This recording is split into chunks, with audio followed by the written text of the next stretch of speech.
There are two kinds of law on the earth, as I've said. One is called civil law, which is the law of the land, and one is called maritime admiralty, which is called the law of water. The maritime admiralty is banking law, and the law on the maritime admiralty says that you, because you came out of your mother's water, are a maritime admiralty product.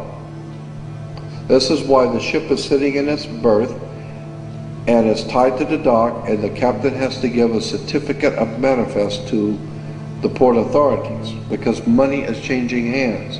This is why when you were born, you have to have a birth certificate. You are a maritime admiralty product, and therefore your birth certificate is signed by your mother, and where your mother signed on the birth certificate, get it, you will see it does not say parent or mother, it says informant. Your mother was informing the bank that she has just produced another product to be bought and sold. England, the British Crown, through international banking, owns your physical body, and that's the law. And if you could get your original birth certificate back, you would find that on the back of the birth certificate are all the banks around the world. All over the world, banks have used your birth certificate because you are a stock in a maritime admiralty banking scheme where you make money for banks. Consequently, the corporation and government and people who want to control you, they create a second you, and that second you that they control, that they created, is all capital letters. Check it out. Anytime you get a bill, get a lawsuit, you get a fine, a ticket, somebody sends you a bill from the Department of Water and Power, check it out on your driver's license, on your Social Security card, on your insurance card, anything, period, anything having to do with business, your name will always be all capital letters, because only all capital letters can be dealt with by banks and government. Anytime you have a name upper or lowercase, that applies to you. I've got no control over you. You sign a contract in which your name is in all capital letters, now I can take it to court.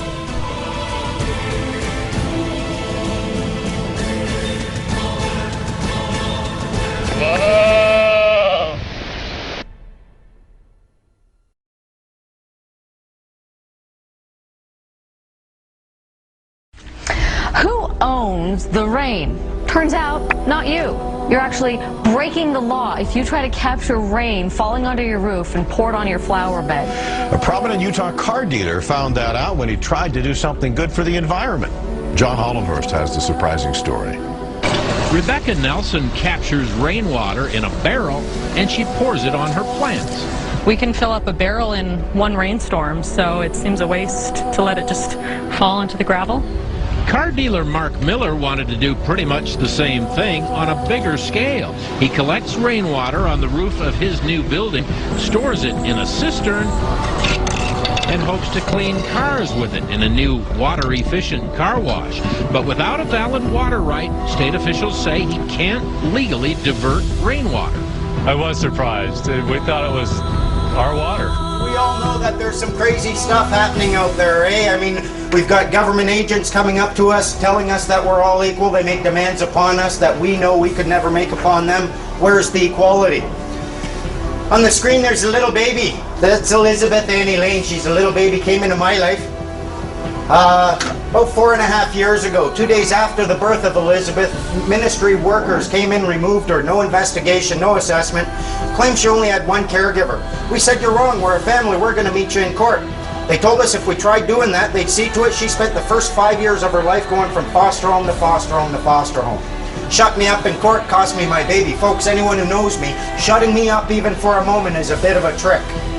They cost me my baby. I sat down with their Act Black's Law Dictionary on one side, Bouvier's on the other, I had an Old English dictionary.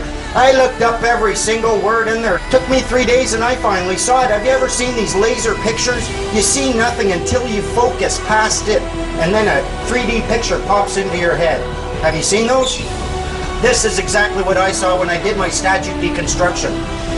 I looked through and I suddenly saw what they were doing. This is their little trick. You are not obliged to register your children. If you do, it is at that point that you're creating a legal entity or a person. You are associating this person with your offspring.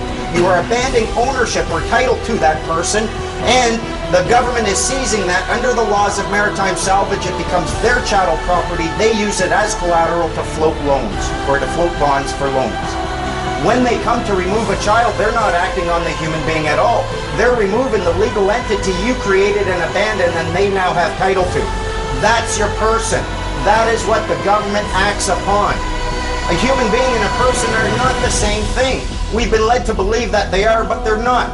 In Black's Law Dictionary, you'll find a definition of a person, and it says, a human being is not a person because he is a human being, but because rights and duties have been ascribed to him. Specifically, the person is that legal subject or substance of which the rights and duties are attributes. But not all human beings are persons, as was the case in Old England when there were slaves.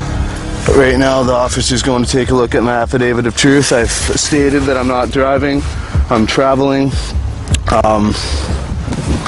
Right there, for my own protection, I'm filming it. I'm wondering what he's going to do. He's reading my affidavit of truth right now. Yeah, so I'll get back to you. He's also stated that I'm under obligation to carry photo ID, which I'm obviously not. That's the officer right there, car 77.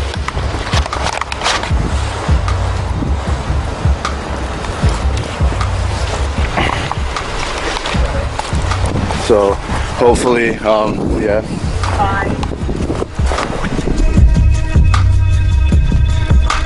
There we go, car 77.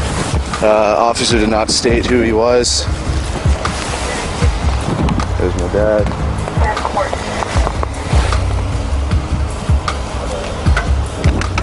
Can you hold that? I don't have gloves. Here, you want them? Mine? Yeah.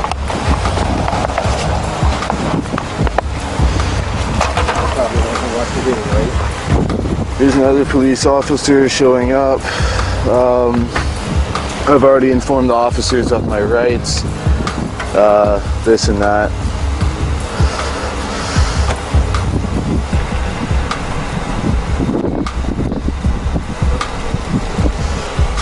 Cold. Officer, I just want to let you know I'm activating my fee schedule. It's the middle of winter. I am cold right now, and you're harassing me right now. So my fee schedule will be activated in 3 minutes. I suggest you contact a superior officer. Read that affidavit of truth. We're reading that right now, sir. We're trying to get... I know, I'm just freezing cold. Okay? I'm freezing cold, so... Okay.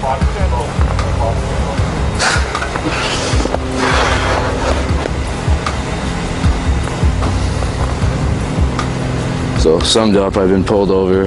I guess the cops saw me right there.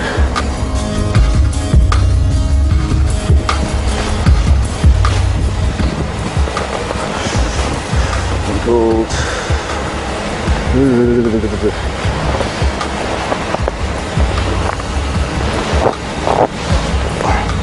Here, hold that.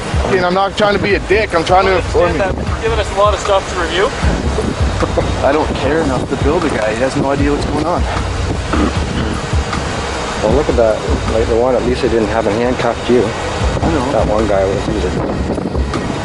For the record, I also informed the officer I was operating under protest and duress. Hey, all those documents come back.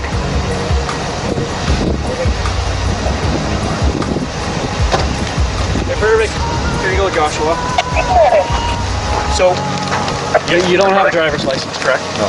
And no insurance, correct? Do you have insurance? No.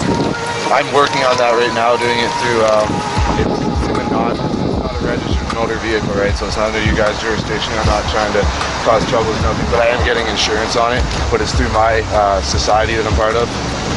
Okay, perfect. So I don't, obviously, like I only use it to travel around and get my girlfriend home from work and stuff like that. Okay. So well, once you go on to the highway, you need to have insurance. So take care of all the proper avenues that you need to take. And if I make a determination that charges are applicable,